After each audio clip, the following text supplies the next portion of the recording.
Good evening, and this is Robert Phoenix reporting and broadcasting to you live from South Central Texas in a remote location.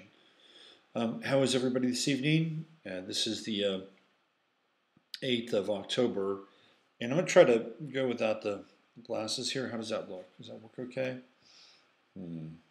Some bags under my eyes. I'm going to go back to the glasses. Let me put them back on. I normally wear non-reflective lenses, but they're not with me tonight, so you're going to get the TV eye. There it is, the TV eye.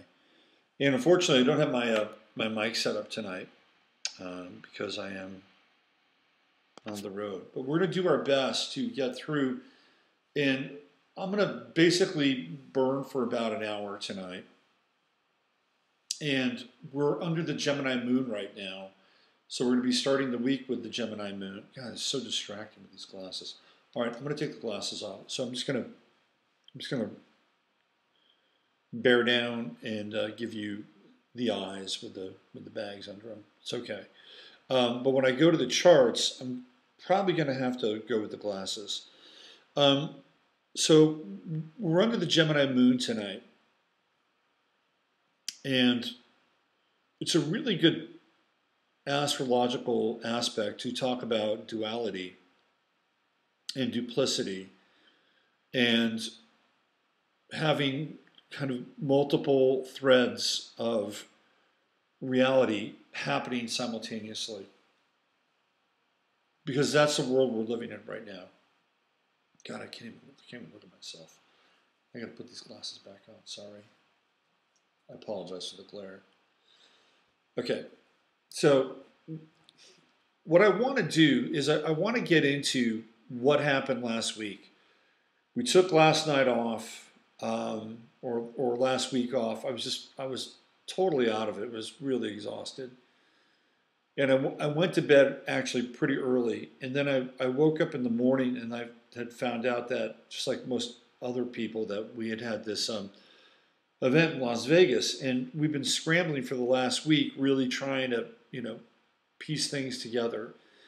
And one of the things that happened was we did a live, well, it wasn't live, but it was a recorded show with Emily Moyer and Randy Moggins, which I thought was really, really good and opened up a lot of stuff. And remember, this event just happened, and really hadn't had a lot of time to kind of get into it and dissect it, and we're just playing with like raw material and riffing off of what's coming across the screen. And so one of the things that I was looking at over the course of this week was trying to get a handle on the information for Stephen Paddock. And Paddock, as we know, is an Aries. I brought that up on Emily and Randy's show, but I was actually able to get his birth time, and that came actually through Heather Eland, and she picked it up from Theo White. Theo White was able to find his birth certificate. So his birth time, Stephen Paddock's birth time, is 11:05. I believe it's AM, if I'm not mistaken. Let me just grab this thing.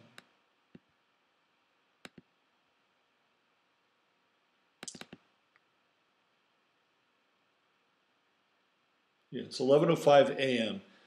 And what's really interesting is that he was born in Clinton, Iowa. And based on what I'm finding about Stephen Paddock, or finding out about Stephen Paddock, is that he was likely a pilot that worked for the FBI and who knows who else. He had 2 planes, and one of his planes was registered at an airport in, if I'm not mistaken, McLean, Virginia, which is CIA country. So what's emerging about Paddock is that he definitely had a secret life, and he was probably very good at being able to disguise his secret life and appear quite normal to his buddies who would meet him down at the local bar and play poker. He had a fair amount of money. He was quite wealthy, actually. He owned a number of properties, and I have his property list. And I talked a little bit about it. I think he owned about 5 properties. It wasn't just this house in Mesquite, Nevada. He also owned another property in Reno. He owned a property in Mesquite, Texas, and I think there was one in Cerritos, California, if I'm not mistaken. So he had quite a number of actual physical properties. And there's also some very interesting information that's coming out and beginning to trickle out about who he might have been and what he was actually up to. So the back channel theory is that Paddock was working for the CIA and basically running guns. Now, I don't believe that this just happened overnight, and there's probably a history of Paddock and his illicit and illegal activities. One of the things that's really interesting is that he has a relationship with Mary Lou Danley's husband. And Mary Lou Danley's husband is from Fayetteville, Arkansas. And that is Clinton country. That's Clinton territory. Now, we might be able to assume, possibly, that Stephen Paddock wasn't just a gun runner for the FBI, because it's starting to emerge. And based on his sun sign of Aries and some of the other aspects that I'm going to get into, it's not all that impossible to actually picture him as a gun runner. But because of the fact that he has this connection with Gary Danley, that's G-E-A-R-Y, Danley, D-A-N-L-E-Y, in Fayetteville, Arkansas, this puts him roughly at the epicenter of the Mena, Arkansas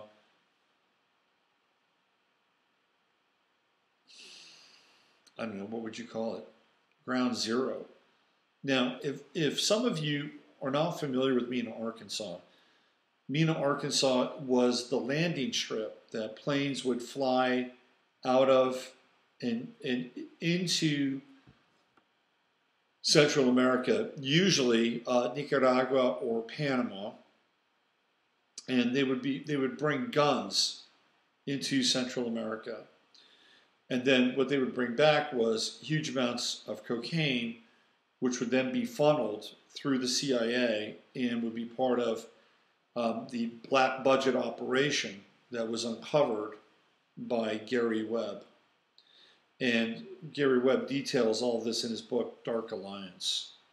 One of the people that was in Dark Alliance and plays a large role in it is a guy by the name of Freeway Ricky Ross, who Alex Jones actually interviewed about 3 or 4 months ago.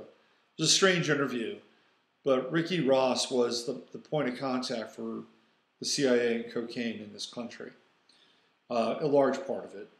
And Freeway Ricky Ross, who lived in South Central LA, was charged with setting up crack houses all over the United States so that the CIA could have more funnels of distribution.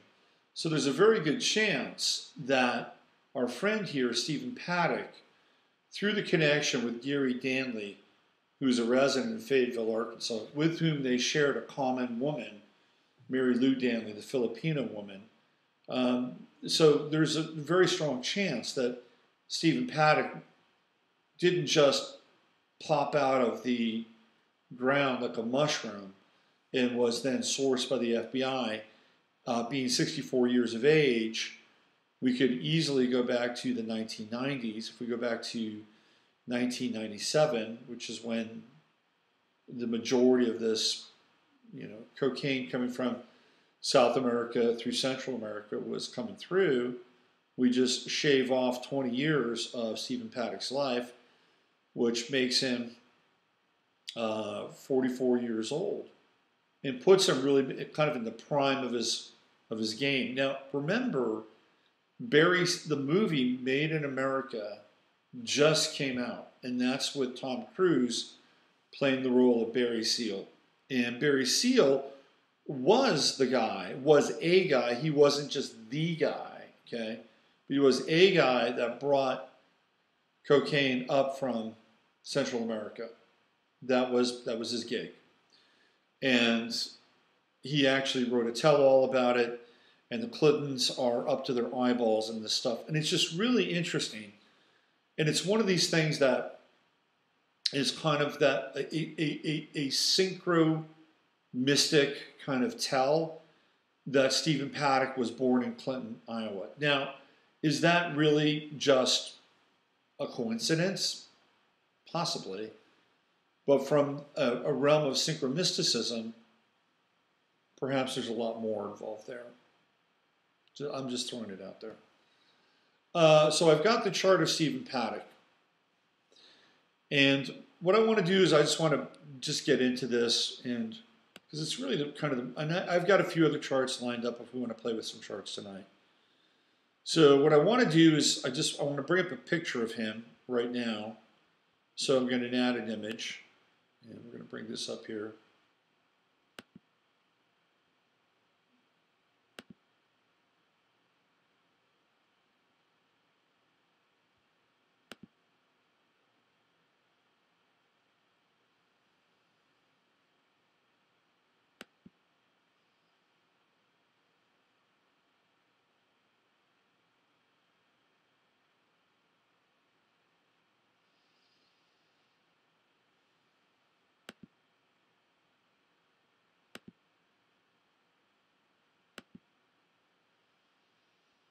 I'm still working on that image. Give me 1 second. 1 second.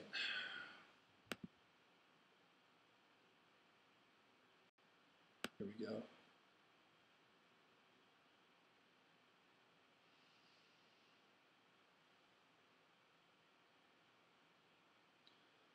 I'm also working on my laptop, which is a little bit slower tonight. But we're going to get there. No problema. See if I can find it.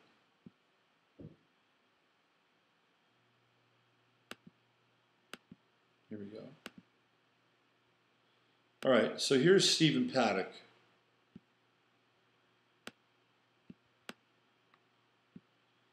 He is the guy in the center. Let's just make this a full screen. So he is on the right-hand side if you're facing the screen. And then this is his brother, whom we've seen in the media on the left. Okay, so this is one Paddock, and there is the other Paddock.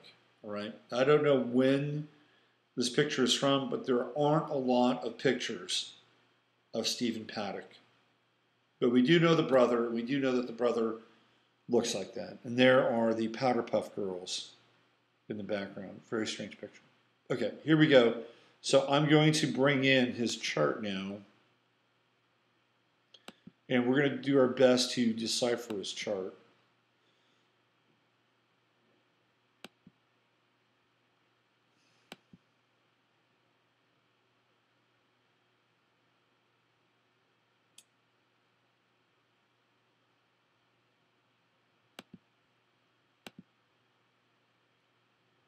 Okay, so here's his chart. Now, what's interesting about his chart is, of course, we can see that he's in Aries, and he's got Venus in Aries, and he has his midheaven also in Aries. So one of the things that we know about Aries is connected to what? It's connected to willpower, it's connected to guns, it's connected to violence, it's connected to warriors, it's connected to the NFL. I mean, all the stuff that we are accustomed to with Aries, this is what we can, the head, willpower, masculine energy, war. These are all Aries attributes. So he has an Aries midheaven, he's got Sun in Aries, and he's got Venus in Aries. And they are pretty well aspected in terms of the Sun-Pluto trine, Venus-Pluto trine. He's an intense character. So essentially, when you get into the Sun-Pluto trine, this is somebody who has the ability to live their lives very intensely. And not just intensely, but to the point where they can be kind of on an edge, right? Anytime you bring Pluto into an equation, you know, Pluto is not, it's not gray, it's not beige, it's not taupe. Pluto is black and white, and when it's in trine with the sun, the individual likes to be able to get into intensity, a level of intensity. Now, it's coming out that, in a strange way, that he was into like rough sex, like these hookers, these women in Las Vegas are talking about how he was really into like violent sex. I mean, I don't know. Maybe that's that Mars-Pluto square, and we can, you know. So what they're trying to do now is they're trying to kind of like set up this back channel with Stephen Paddock to sell this idea that he is a lone gunman, that he's somebody who snapped for whatever reason, right? He snapped, he's white, he's middle-aged, he bought a bunch of guns, and he just went postal. So they have, and there's not a lot with this guy. I mean, remember, if he's running arms for the FBI, there's not a lot to it. Now, here's an interesting side note. Somebody sent me a text that had to do with their son knowing somebody who had hacked into another young person who had hacked into the morgue at the Las Vegas morgue. And they found out that this guy, Stephen Paddock, had actually died 3 years ago. Now, I can't verify or validate that. But what's interesting about that is that is not inconsistent with what happens with people that are involved in government operations. For instance, if you go back and maybe you can recollect what happened, it's about a year ago when this guy, I think Trump was actually still running for president. So this guy had gotten through security at Trump Tower, and he actually had a gun and was arrested, and the police ran his ID, and he was also somebody who had been dead for about 4 years. So what happens with these characters is that they get wiped, and they actually have a different identity. Now, I'm not saying that this is the case with Stephen Paddock. I don't believe that the person in the room was Stephen Paddock. The person that was actually killed probably was not Stephen Paddock. And the reason I'm feeling this way is because Stephen Paddock had the number 13 tattooed on his neck. And when you look at the grotesquerie of the person whose head had been blown off, it's pretty clear there was no 13 on his neck. Now, this image I'm showing you here does not have a 13, but there are other images that apparently have the 13 on the neck. So there's a very, very good case that Stephen Paddock had been wiped and was probably operating under some form of pseudonym or alias other than Stephen Paddock, especially if he was running guns at this point for the FBI. Now, what's really interesting about his chart, to bring this back into the chart piece, is that if you look at his chart, he has Sun opposition Neptune and Sun opposition Saturn. That's really important to understand, and we'll get into that. But the other thing that's really interesting about his chart are the number of inconjuncts in his chart. He's got so he has a yod. Can you see the yod? It's from Jupiter and Mercury down to Neptune, Saturn. And this is a really important piece to understand because the yod is one of the more mysterious aspects in astrology. Because the inconjunct, which is that green broken line, and we've talked about this from before, exists at a 150-degree angle. And the 150-degree angle has to be within 1 to 3 degrees of the planet that is in, to some degree, opposition with the yod. Now he's got 2 yods going on in the chart, and we'll get into the second yod. But what I want to look at first is the yod coming from Mercury and Jupiter all the way down to Neptune. And it could also be into the conjunction with Saturn. So the yods, unlike squares or oppositions or trines or sextiles, they are a broken path. And what I mean by that is that with a square, like for instance, I would say that Stephen Paddock might be slow to anger with a Moon-Mars square, with Moon in Aquarius. He's kind of out there. Mars and Taurus, kind of slow to kind of get up his momentum and simmer to anger. But once he actually got angry, I think Stephen Paddock could have a pretty significant anger issue. But you can see that. It's in the square. This guy had a very difficult time with authority. He's got a Sun-Uranus square. And Sun-Uranus people want to play by their own rules. And sometimes they break the rules with a Sun-Uranus square. They're rebellious.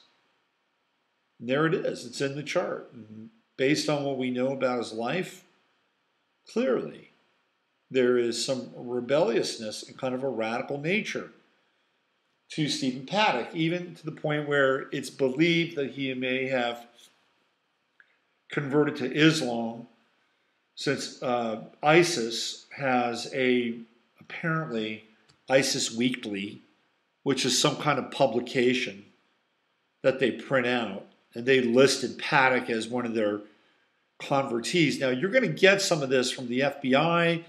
You're going to get this from the Trump administration. They desperately want to radicalize Stephen Paddock because it fits a narrative that they're working on.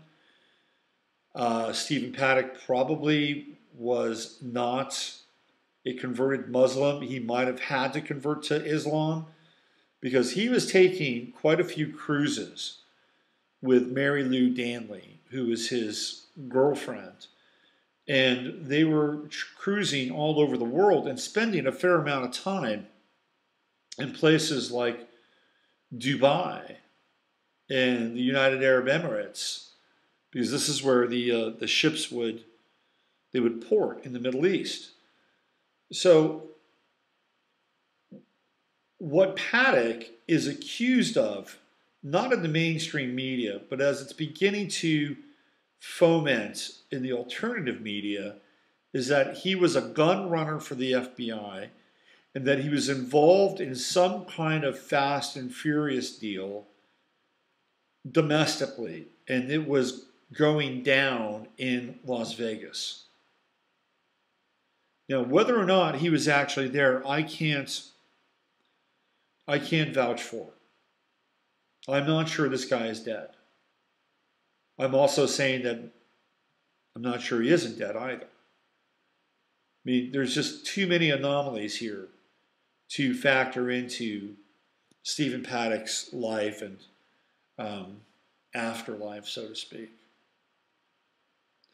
But if that's the case, then he probably had to, at some point, pledge allegiance to ISIS, because if he's doing all these gun deals, these are stolen guns, by the way, and the media has never touched upon where he actually got these guns. There's no license for these guns that were in the room. So there is a radicalized part of him, but I believe he just wanted to be a free spirit. This guy had a very difficult time with authority. Even the Sun opposition to Saturn is an indication that he wants to break away from authority. Now, his father was he was a bank robber, and he was on the most wanted list by the FBI. So here we have this Neptune-Saturn conjunction. Now remember, Saturn is the father in the chart. And the Neptune conjunction to Saturn represents a fuzzy relationship with the father, especially in the home. Was the father in jail? Saturn-Neptune conjunction. I don't know. I didn't look into his father's prison term. But what was his inheritance from the father? What did he get from the father? Did he get connections from the FBI from the father? This is all very kind of murky around the home. Now, here we have the inconjuncts coming into play. Now, remember, the inconjuncts, or the yod, is a broken line. And the broken line indicates that the relationship between 1 point, Mercury and Pisces, 9th house. This is an important aspect to remember. Because the 9th house represents foreign governments, foreign countries, open space, law, philosophy, religion, and Mercury is what? Mercury is the messenger. There we go. Mercury is the messenger, 9th house. And we see the broken line between Mercury and Saturn, Mercury and Neptune. So not only is Saturn the father, but it also represents corporations, governments, oligarchy, structures of power, all those things that we know about Saturn. And with the Neptunian conjunction, one could say, well, you know, this is a philanthropic relationship with Neptune. But look at the degree of difference between Neptune and Saturn. It's an extremely close orb. So when we get that close in, especially with Neptune, it's very hard to understand the relationship and prying open the motivation of the individual when it comes to a Neptune-Saturn conjunction, or a conjunction with Neptune with any planet for that matter. And the broken line, the inconjunct between Saturn, Neptune, and Mercury is indicative of a broken relationship or a connection that has these intermittent points between Mercury, which is communication, which is travel in the 9th house, which is intellect, Pisces, very fluid. So we have this fluid line of communication, this fluid relationship, which is broken between Saturn and Neptune. It's very hard. It's very hard to figure it out. Now, Stephen Paddock is actually probably pretty bright. He's got a Mercury-Uranus trine. He's good at improvisation. He's good at thinking quickly, thinking on his feet. Uranus in the 12th house generally is an aspect that presents interesting solutions, energy, ideas at a very deep level, at like a soul level. Like there's inspiration or electrification that comes out of the depths of a person's being. And so with Mercury trining Uranus, he's actually got a pretty interesting mind, this guy, believe it or not. But the inconjunct is the tricky part because it represents a mystery. It represents a mystery. Like, what is that broken trail between his intellect and his ability to travel in the world or around the world in the 9th house with his connections with Saturnian figures and being cloaked with Neptune conjunct Saturn? Okay? If we go to the other side, we see Jupiter in Taurus, which is money. If you've ever met anybody that's Jupiter in Taurus, they have resources. And Jupiter is that broken line, again, that inconjunct. Where is he getting his money from? How does he get his money?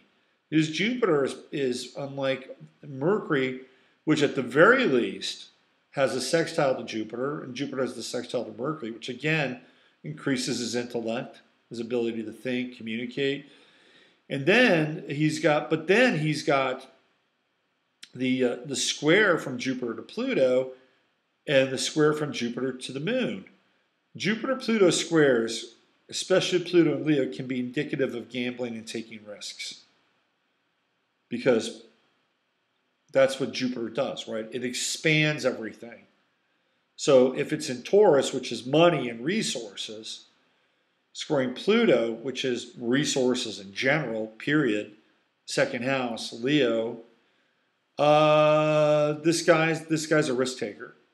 Even with those slower, more conservative, more grounded, so to speak, planets in Taurus, squaring Pluto, he's a risk taker.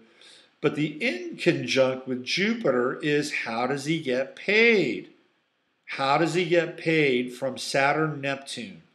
How are those resources getting to him, right? We don't know.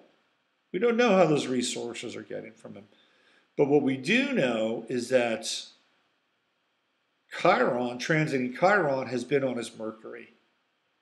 And it's crossing the Yod. Now, the Yod has been called the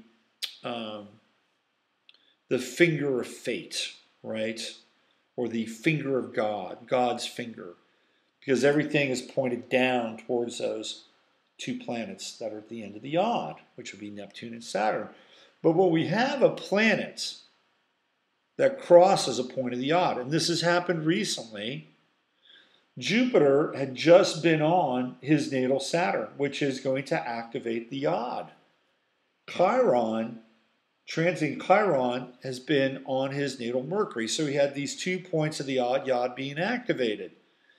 Generally, a Jupiter-Saturn conjunction represents a concrescence, meaning that there's a moment in time where Jupiter, where this Saturnian kind of history that has been held in place for the last 10 years, because it's been 10 years since Jupiter crossed his Saturn, is extracted.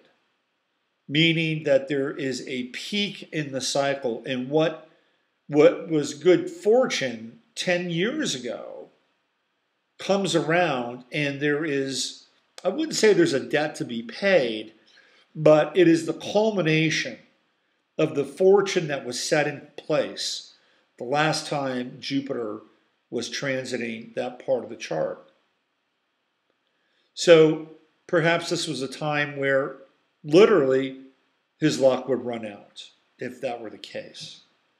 Chiron on Mercury, to me, is much more in alignment. I mean, not to say that Jupiter is in alignment, but the Chiron conjunction of Mercury, to me, is an indication that there is some form of leakage here. There is some form of betrayal on some level. There is some betrayal with Chiron on his Mercury, if this is the case, because Chiron represents what? Feeling vulnerable, feeling wounded. It's in the 9th house. He's dealing with people from other countries. It's Pisces. Everything is cloak and dagger. So he's going through a chironic crisis of the mind. And not just information and whether or not it's solid and tangible. This is a guy that was probably losing his shit and losing his mind with a Chiron conjunction of Mercury that's part of the Yod and in conjunct with Neptune in the chart. So, I mean, this thing is happening at manifold levels with the chart and him. And like, who is he anyway? Who is this guy? We're trying to figure it out. We're trying to piece it together. and he's been carefully manicured by the intelligence agencies, so he does not have very much of a digital footprint, which would clearly be the case for a spook. Okay, let's go to another part of this yod, or another yod in general.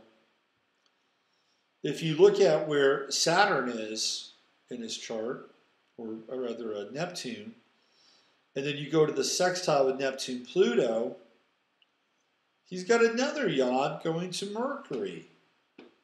So he's got this double yod in his chart, which, I mean, if you put this together, I mean, the yods in and of themselves are mysterious aspects. They're lunar. They're lunar aspects. They're not Saturnian aspects like a square. They're not. They're not mercurial aspects like an opposition, because oppositions polarize, and we polarize through the mind. That's what we do. We define good and bad, right and wrong, light and dark. That's the nature of an opposition. They're mercurial. The trine is an aspect that flows. It is a watery trine. It's a watery trine. To me, trines are, they're deep, they're intuitive, and they're probably, I would say a trine would be Plutonian in a lot of ways, or Scorpionic, because we're bringing them in from past lives. And even though they're not fixed, there's a notion that you can't mess with the trine. Right? You've got it. You brought it into this lifetime. Sextiles to me are more Neptunian, because sextiles you get to try them out. And Neptune generally is mutable. Pluto is fixed. But the inconjunct is a lunar aspect, and it's like a dark lunar aspect. It's like you don't know where it's going. You have to feel your way across every single broken gradation, broken iteration of that aspect, until somehow you make it across the chart. You get to the other side. So they're mysterious. I get people that sign up for, my work, and I work with them, and the people that have the most questions about who they are the ones who have the most inconjuncts in their chart. They're like trying to figure stuff out. And it's nothing that you can figure out from a purely rational basis. You cannot use the mind in order to understand an inconjunct. Just like we cannot use the mind as we know it in order to understand Stephen Paddock. Because in the double yods that he has in his chart is the DNA of the mystery. And that when you get into the inconjunct, you have to make leaps of faith. You have to make leaps of intuition. And what are we all doing here with this guy? I mean, we're living out his yods. It's exactly what we're doing. If you go to the other side of the yod, you'll see transiting true node right there on Pluto. And it's getting very close. It's about 2 degrees off. It's going to activate that part of the yod. So we could be having a very different discussion about Stephen Paddock in a week based on the activity of the true node getting ready to hit that part of the inconjunct, or that part of the yod. On the other side, he's got Mars, Jupiter. It depends on how long this thing is going to go on. If we can continue to talk about Stephen Paddock over the course of, say, the next month and a half, well, there's going to be a Jupiter opposition to his Mars. If we can still have a dialogue around this character, because the memory hole is so shallow and the news cycle is so abrupt, that we could actually find out where his money comes from when that Jupiter opposes Mars, which will probably happen at some point in November, right? I don't have the ephemeris up here. But that could be a really interesting shit show, figuring out where his money's going and where it comes from. Look, I think that we owe it to ourselves to understand more about Stephen Paddock. But based on the chart, it's not going to be easy. It's clearly not going to be easy. But we can understand, or we can make this leap that with all the Aries planets in his chart, the midheaven, Aries, Sun in Aries, Venus, Aries, trine to Pluto, the risk taker, the opposition with Neptune, Saturn, which is the occluded identity, or the identity which is very difficult to kind of wrap your head around because of that opposition with Saturn, right? That we can make some intelligent assumptions using astrology that guns with Aries are not out of the equation for this dude.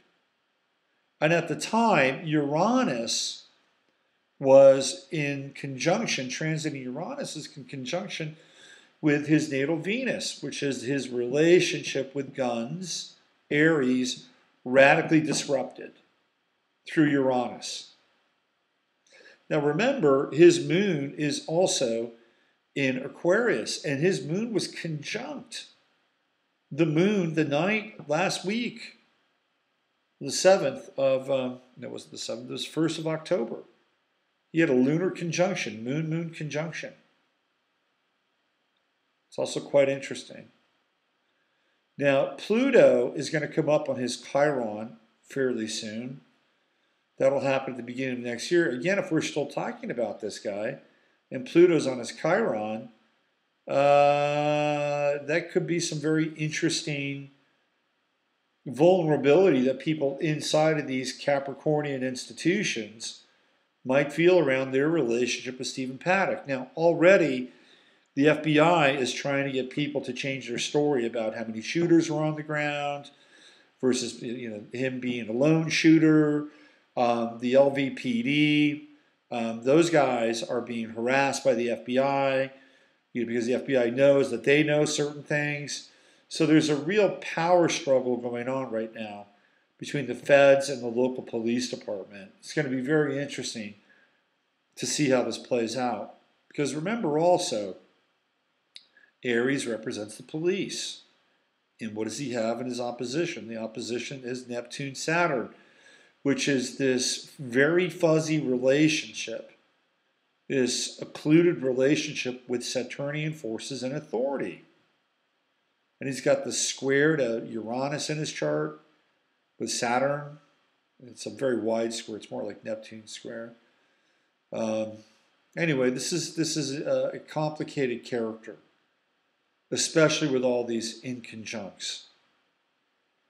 What's going to be interesting is that next year Uranus moves forward into Taurus, but then it goes backwards again into Aries. And, that will happen in actually 2019 when it goes retrograde into Aries again, if I'm not mistaken.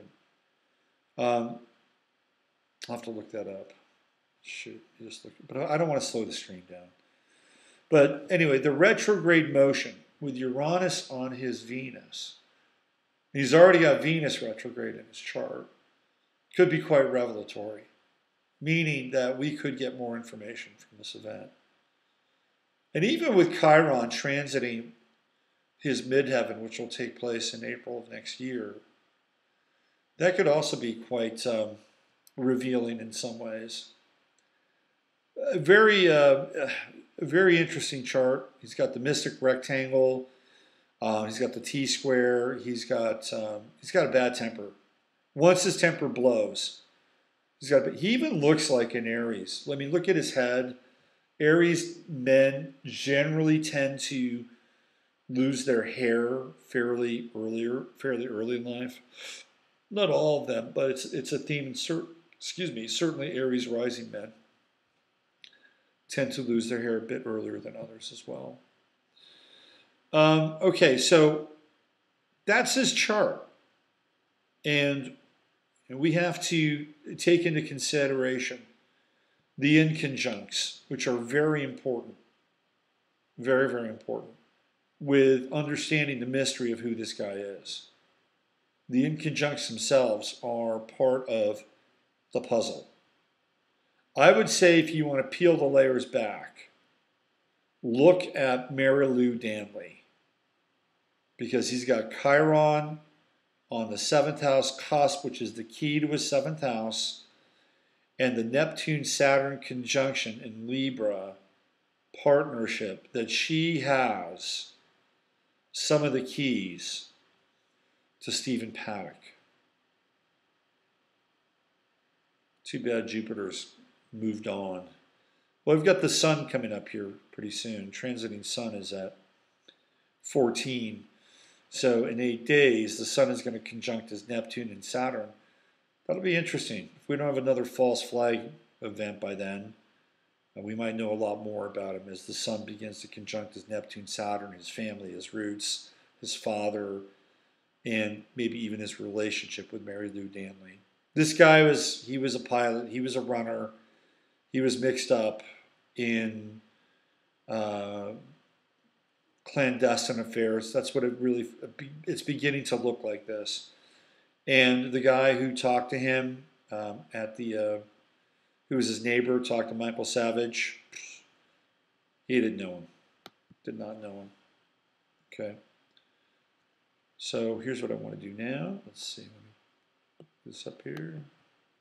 This. We're going to do another chart here. Or at least not a chart, but I'm going to get into this just a little bit more. There's this crazy brother. His brother knows everything about him, by the way. Okay. So I'm going to bring up a few other images here. I'm going to create a bit of a video montage. And this is going to get into the next part of what we're going to be talking about.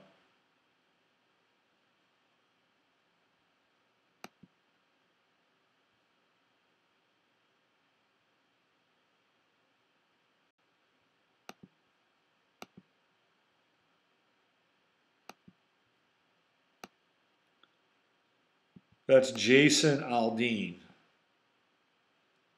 This is the guy that was on stage when all the bullets started going off, theoretically, right? Let's see if I can break this down a little bit more. Jason Aldean. Oops. Oh, come on, Jason Aldean. Notice the name of the album, or the tour. Actually, it's the album, it's the tour. They don't know. They don't know. Of course, they've got chemtrails behind him. Isn't that interesting? All right, so let's do something else here. Let's add another image.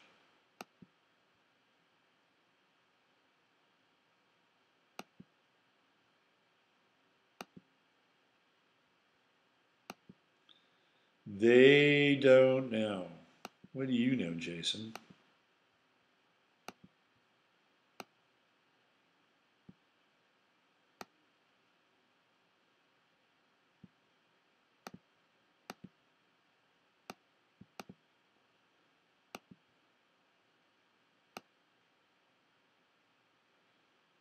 There's Jason's tattoo. Jack of Hearts, Ace of Hearts. And what do we have here? We got a black sun. Black sun right at his deltoid. Right? Of course, there's the microphone. He's from Georgia. So this is a Georgia peach. We have the black hole sun here. Okay. Now I'm going to bring up one more image. Some of you might know where I'm going with this because you follow me on Facebook.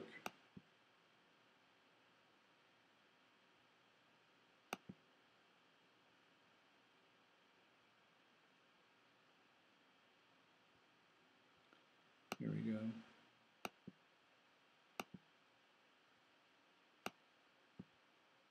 This happens to be the Illuminati card for Las Vegas. Jack of Spades, Ace of Spades. There it is.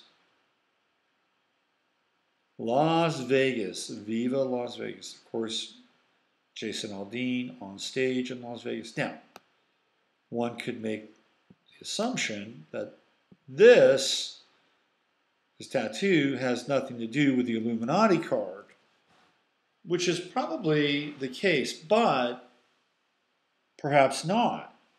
Because how many times have we seen the Illuminati card pop up when these events are taking place or have taken place? You know, the Jack of Spades, Ace of Spades, perhaps they're, you know, very common themes for tattoos. But here's Jason Aldean, and then you have the event in Las Vegas, Jack of Spades, Ace of Spades, and the black hole sun, which is really what we just came out of, and the eclipse. And of course, the very cryptic, they don't know. They don't know. What do you know, Jason? What do you know? Okay, so what I wanted to do is I don't have a chart for him. Let me see if I can just find one on the internet. Okay. How'd my fantasy team do? No, Deshaun Watson. Heck of a job. Too bad I didn't start him. I mean, I did start him. Let's see, what did he have? 5 touchdowns. That might have carried me home in my fantasy game. 5 touchdowns, Deshaun Watson. Well, let's go. Let me see if I can find Jason Aldean. Hold on. Let's get into his chart. So, Jason Aldean, astrological.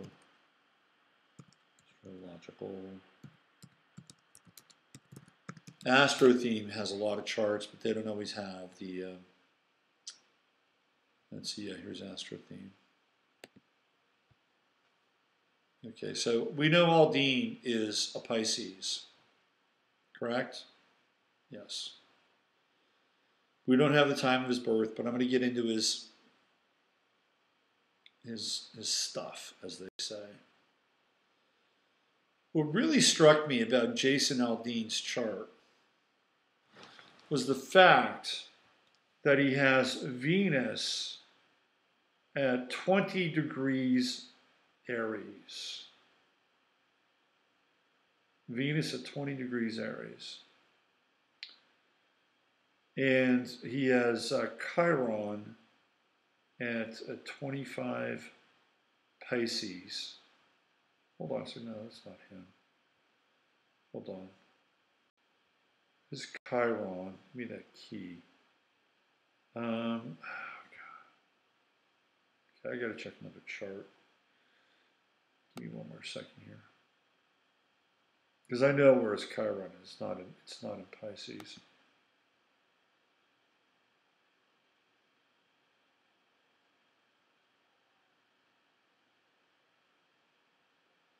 Yeah, okay.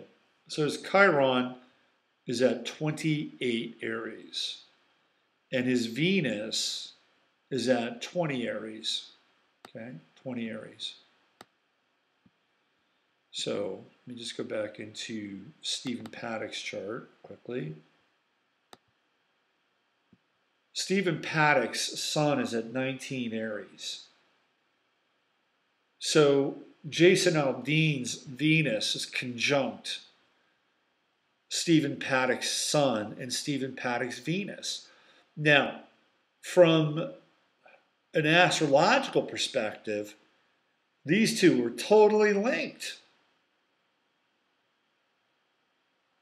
But I'm wondering, did Jason Aldean have a relationship with Stephen Paddock? Now, I'm not saying he did, but when you get that close, right, you get Venus on Sun, Venus-Sun conjunction, I mean, clearly, astrologically, this guy is linked with Stephen Paddock and will be for the rest of his life. But was there more? What does Jason Aldean know? Maybe he knows what they don't know. Now, keep in mind, I caught some flack on this on Facebook. Keep in mind that Aldean is part of the country western music business, right? And what are those guys into? what does any music industry executive or at a high level, what are they into? They're into control. They want to control their artists because they want to make as much money off their artists as possible, and they want to control the public. They want to control the public's buying habits, although people don't really buy music anymore, do they? I mean, maybe they buy a few Jason Aldean downloads, but people Spotify most of the time. Most of the money now is made off of tours and licensing music for things like commercials. Now, when you do a deal with the music business, when Jason Aldean does a deal, he does a deal for everything. He does a deal for his likeness, his image, everything. The record company gets everything. He gets an advance, and he's leveraging everything off of the advance. By the way, Jason Aldean's annual income happens to be around $43 million a year. He's not making chump change. When you make that much money, trust me, it's not just due to the fact that you can strum a few chords, grow 3-day stubble, and connect with the deplorables. There's more going on here. And I wrote about this on Facebook. We can go back to the Laurel Canyon, which we talked about last Friday. Not this last Friday, Friday before last with Steve Creamy and Chris Creamy. We can go into Tavistock and the Beatles and the rise of rock and roll, which is a Tavistockian operation. We can get into punk rock, another manufactured movement. We can get into hip hop, which clearly is being run as a high-level Illuminati game at this point in time. Gangster money in hip hop, you know the story. We can get into country and western music, which shows up in Kathy O'Brien's Transformation of America, where she talks about mind-controlled slaves, the Mandrell sisters, Dolly Parton. She mentions Chris Christopherson and Lee Greenwood. You know that guy, right? God bless the USA. All handlers. All handlers. Nashville is handler central. So does Jason Aldean have some skin in the game? Well, guess what? On the heels of last Sunday night, what's his next big public appearance? Saturday Night Live. He was on Saturday Night Live last night. What is he saying? Tom Petty won't back down. Tom Petty.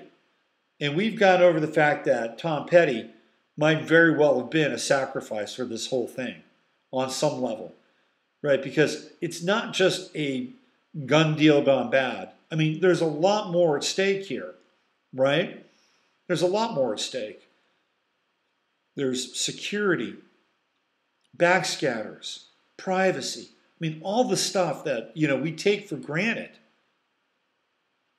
That's all going to be part of this new paradigm that theoretically could be ushered in by an event that nobody in the mainstream is questioning. Everybody downstream of the mainstream is questioning this thing.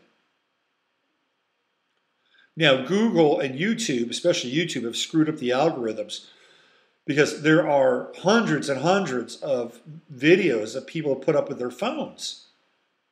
If you have a phone video or you know somebody, point them towards BitChute, BITCHUTE,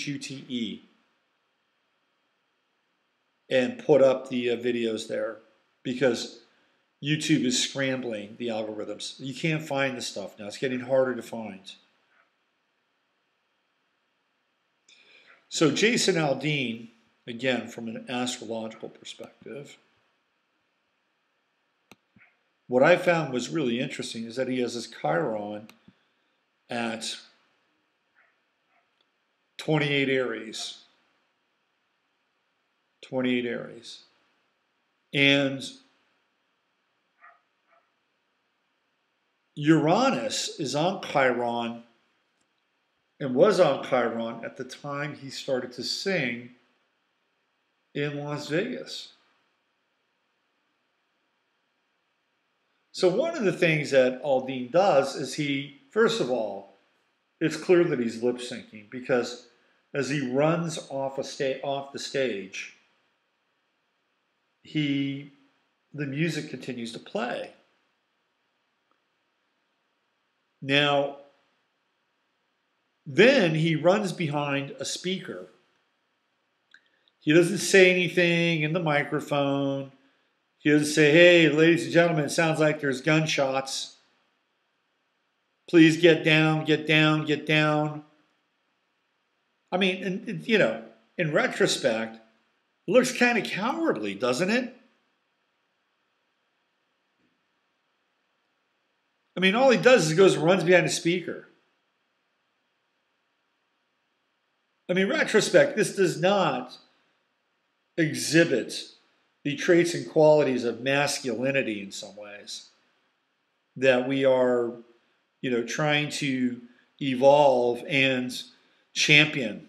You know, we talked about sort of this new version of, you know, male energy and this new version of masculinity. I think Jason Aldean did a big fail when it comes to that. He's got Chiron and Aries, vulnerability. Uranus, bang, hits his Chiron. You know, it's also ironic. He's this big, strong, tough kind of country guy. Hey, yeah, hey, country. And then he just goes, runs behind a speaker. He didn't even take his microphone with him, right? These are like wireless mics now. He could have taken his microphone with him and said, ladies and gentlemen, there's gunfire. Please get down. And he just ran. Maybe he ran because he knew something.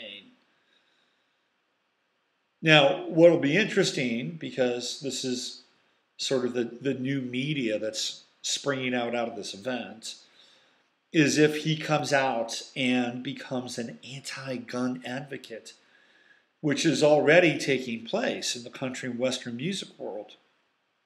You have country and Western music artists now crossing over the line. And they're saying, hey, let's put a stop to the violence. Let's put an end to the violence. So on, so on, and so on, right? Yeah. Try to get the conservative gun-toting people that hold on to their resentments and small lives and guns, according to Barack Obama, get them to give up their guns. Now, he hasn't come out and said that yet, but it'll be interesting. Now, the true node, he's got true node at 26 Libra. Jupiter is right on his north node, rather. It's on his north node. So this is going to be a huge moment for Jason Aldean. Watch for Jason Aldean. See, it's really interesting, right? Tom Petty had Jupiter, transiting Jupiter on his sun. And instead of Tom Petty being on Saturday Night Live, it's Jason Aldean. Not to say that Tom Petty was going to be, but Jason Aldean is on Saturday Night Live playing the Tom Petty song, Won't Back Down.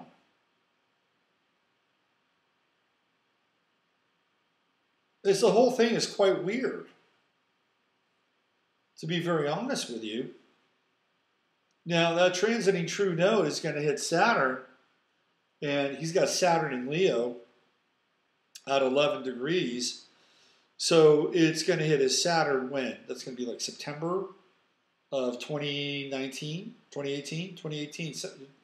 to have true node hitting his Saturn. That'll be an interesting time. We'll find out what Jason Aldean is made of with that. But I expect this guy to cash in. With Jupiter hitting his north node, get ready. Get ready. If he toes the company line, he's going to be a big star, big crossover star, and he could be one of these guys that shows up. And he's got his Chiron on his south node in Libra. Interesting. And that's where Uranus was, is on his south node. This guy knows something. He knows more than he's letting on. That's my 2 cents, astrologically. That's my 2 cents. When Uranus goes retrograde and comes back to his Chiron, hits his south node again, Jason Aldean's going to have issues. He is going to have issues. All right, so we've been jamming here for about an hour and 10 minutes. And I wanted to get into some other stuff, but I really wanted to touch on Stephen Paddock tonight, and I wanted to touch on Jason Aldean and some of these other images, and especially the in-conjuncts. I'm gonna jump off early here. Let me just check in with people in chat. Are we chatting here, or are we having a hard time with the video?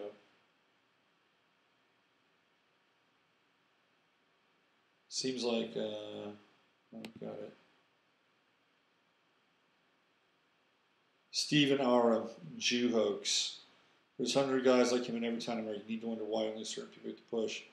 You can put your videos up on DTube. There we go.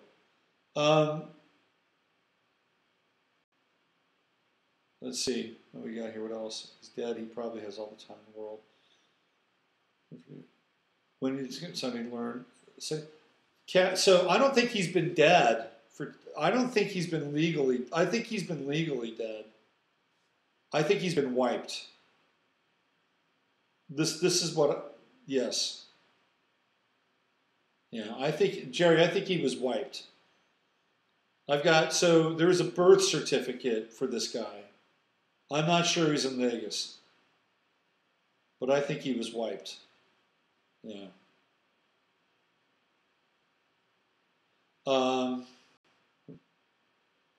The etymology. I think he was. I think he was wiped in the same way that that this guy that came in to snuff Trump out was wiped. Okay, people are getting tired. I'm going to stop the stream. I don't normally stream out of my house, but I just wanted to get some of this chart info out because there was a birth certificate on Stephen Paddock, so I wanted to just get the chart info out there for the people that are into it. All right, so I'll be back tomorrow morning, and I'll be doing 15 minutes of flame, and hopefully the stream will be a bit better. And of course, I'll see everybody next Sunday night with the live stream back in the location. So have a good night, and just keep your high beams on. There's a lot more here that meets the eye, and don't be afraid to question anything on this thing. Don't even be afraid to question what I'm coming up with. I'm just trying to get into a chart and try to find some understanding about who this guy was, and especially with Aldean, and I think what might be his participation in the event as well. All right, take good care. Use your head and discern what's real, your heart accept what's possible. I'm Robert Phoenix. I'll see you guys tomorrow morning for 15 minutes of flame.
I'm done.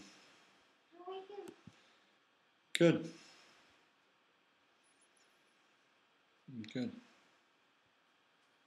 How are you? Good. How are the kids? Good. Hung out with them. Cracking up.